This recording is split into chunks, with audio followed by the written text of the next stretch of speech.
Bah voilà, le tableau sont complets. La Croatie contre l'Angleterre et la Belgique contre la France. Une Coupe d'Europe en somme, quoi. Mais en tout cas, là, on a du Netflix. Ça manquait le Netflix, hein. Mine de rien, la Croatie passe encore sur penalty. Hein. Pourtant, ils ont une belle équipe, hein, on va revenir là-dessus, mais c'est la roulette russe à chaque fois. Salut à tous, footeuses et footeux de la famille, c'est Thomas. Fin du match entre la Russie et la Croatie dans ce dernier quart de finale de la Coupe du Monde 2018 en Russie. Bye bye les Russes, pays d'hôtes, ils se sont quand même bien battus, même si là, ils ont fait preuve de pragmatisme parce qu'ils ont joué quand même plutôt derrière et ils ont été des vrais guerriers. En même temps, les guerriers aussi, c'est clair, Lovren et Subasic a été monstrueux, il était blessé tous les 5 secondes, mais il a été énorme. Et surtout, a arrêté une espèce de fausse Panenka de Smolov à la fin, pendant la séance de tir au but. Donc un match quand même assez énorme, assez habité par l'ambiance de fou de la Russie, des supporters. Habité dans le sens où il y a eu 43 fautes. C'est un truc de taré, quoi.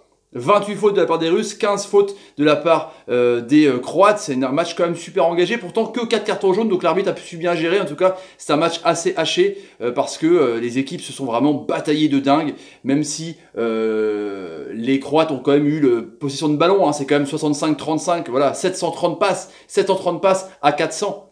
C'est quand même, voilà, on sait que c'est une équipe qui aiment bien avoir la possession, la Croatie, même si aussi ils aiment bien de temps en temps jouer derrière pour laisser le ballon et contrer. Ils ont les joueurs pour, en tout cas, un match de dingue, avec un bijou de Cherichev. Enfin bref, on va revenir là-dessus. En tout cas, on va savoir vraiment mardi, qu'est-ce qui va se passer, quoi, mardi et mercredi, ouais, parce que mon avis, là, c'est ouvert, hein, c'est ouvert. Je vous dirai les pronostics à la fin de la vidéo, évidemment, c'est clair. En tout cas, le match a commencé avec toujours la Russie et son 4-2-3-1 avec donc Golovin, Zhuba, Cherichev.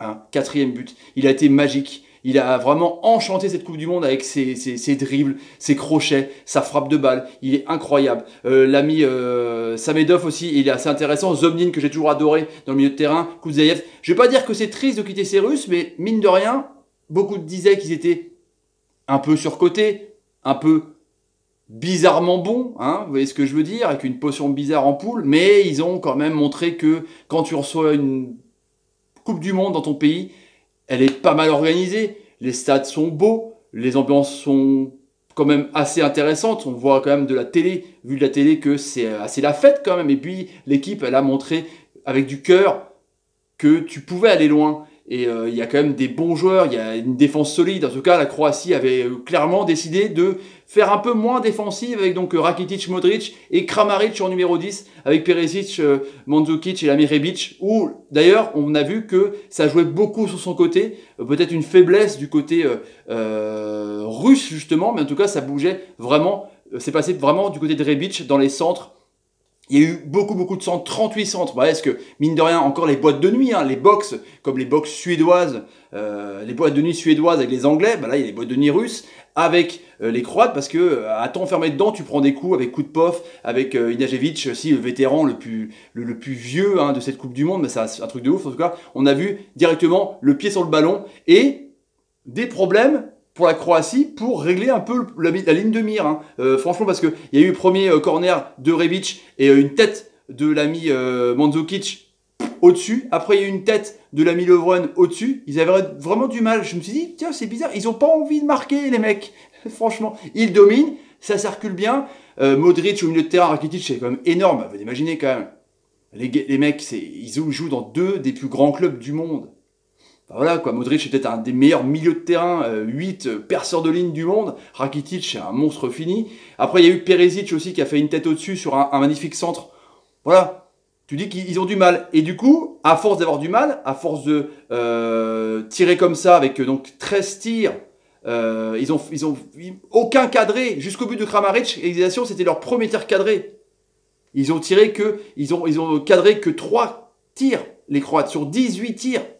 C'est faible quand même. Dans l'arrêt, tu tires, mais tu cadres pas. Et du coup, sur un contre où, vu que ça jouait vraiment petit bras au milieu de terrain avec Rakitic, il lâche le marquage. Là, t'as Cherichev qui s'engouffre. Il fait un 1-2, mais magnifique. C'est remis avec Samedov. Et là, il crochette un tout petit peu l'ami Modric et il te sort un enroulé du gauche en lucarne. Subasic, il fait, waouh la vache, 1-0. Il met des buts de malade, hein. Des extérieurs du P qu'il a émis. Le but aussi, il avait crocheté là, contre l'Arabie Saoudite, match d'ouverture, là, dans la surface. Bim. Oh, Chérichev, je sais pas combien il vaut sur le marché des transferts. Je sais pas comment en est son contrat, mais en tout cas, lui, va falloir se méfier. Et puis du coup, la Croatie, ça les a piqués un peu au vif. Et 7 minutes plus tard, ils réagissent un peu avec Mandzukic qui fait un superbe centre, Kramaric, boum, coup de casque, un partout. Donc tu dis, première mi-temps, c'est mérité pour la Croatie d'avoir égalisé, mais ils ont marqué contre le cours du jeu, les Russes en même temps.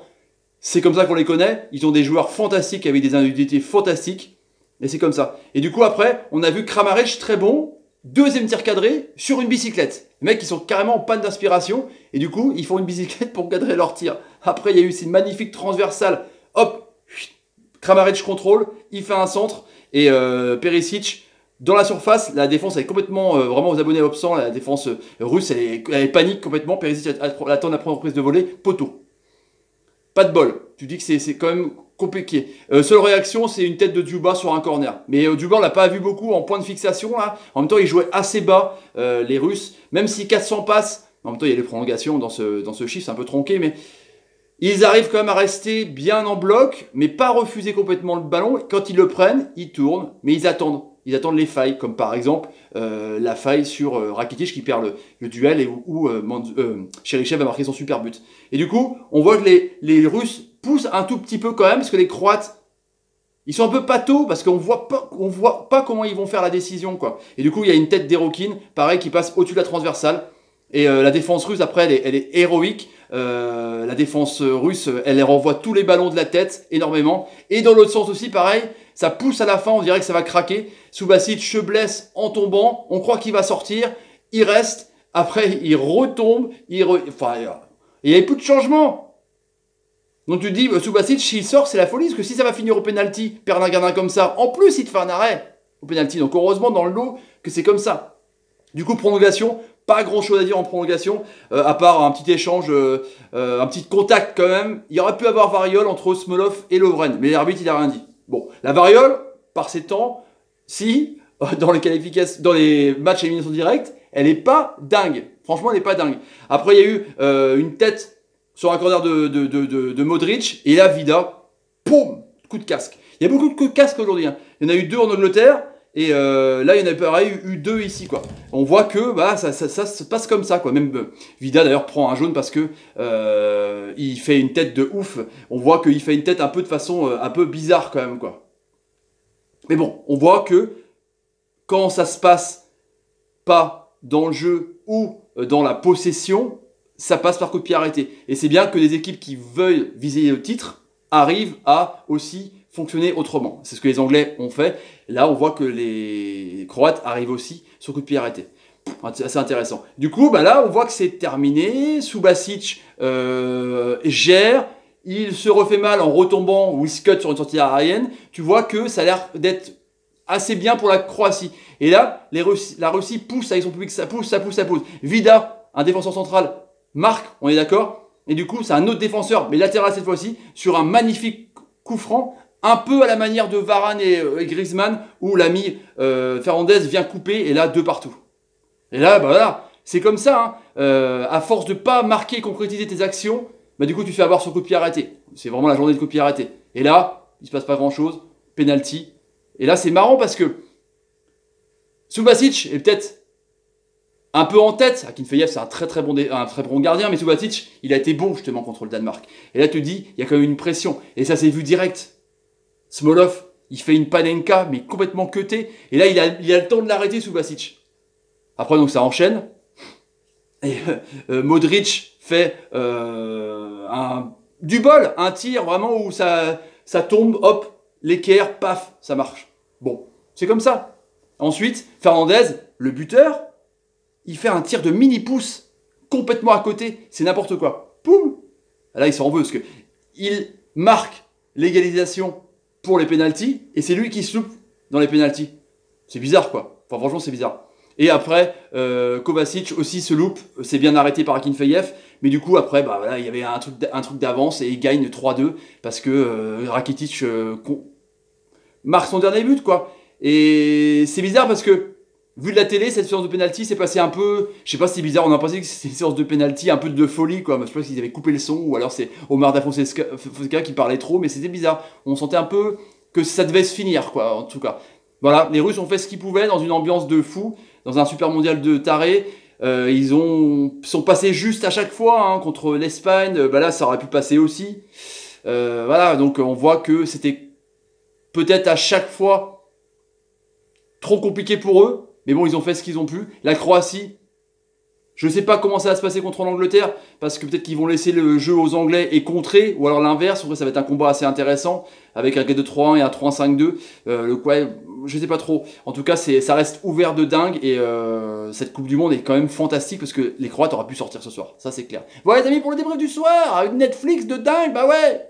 Si vous avez vu dans la chaîne, n'hésitez pas à taper sur ma ganache, partagez la vidéo, c'est une de la guerre, c'est comme ça passe sur YouTube, et je vous en remercie. Mettez des commentaires sur ce que vous pensez de la Croatie. Hein, est-ce que vous pensez qu'elle peut gagner la Coupe du Monde en passant avec 2 séances de pénalty coup sur coup? Et n'hésitez pas non plus à mettre des pouces quand Modric vous fait une bonne passe. Merci, merci Modric, c'est un génie. Allez, salut les amis, à demain. Salut, salut, salut, et salut. C'est fou les séances de pénalty, c'est fou quand même, c'est fou, mais tu passes quand même, mais tu t'en fous. Le but c'est de gagner, non?